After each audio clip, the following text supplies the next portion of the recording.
umalma ang ilang kongresista sa paghahain ng petisyon ni Vice President Sara Duterte sa Korte Suprema para ipatigil ang impeachment proceedings laban sa kanya. Buwelta ni ML Party List Representative Laila De Lima, baka raw akala ni VP Sara ang SC ay Sara's Court na pwede niyang takbuhan para takasan ang pananagutan. Binanatan din ni Akbayan Representative Percy Sendaya si VP Sara. Desperado na raw ang bise na mapahinto ang impeachment laban sa kanya. Ang Vice President nag-impeach sa Supreme Court talaga kumakapit.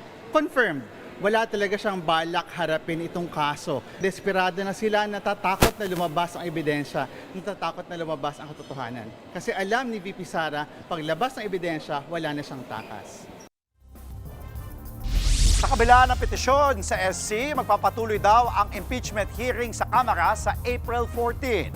Sa ngayon, pinakokomento na ng Korte Suprema ang mga respondent sa petisyon kabilang sina House Speaker Bogie D., Batangas Congressman Jervil Luistro at mga naghain ng impeachment complaints. Mga kapatid, Andre Felix po, manatiling may alam pagdating sa mga mahalagang balita sa loob at labas ng bansa. Mag-follow at mag-subscribe na po sa social media pages ng News 5.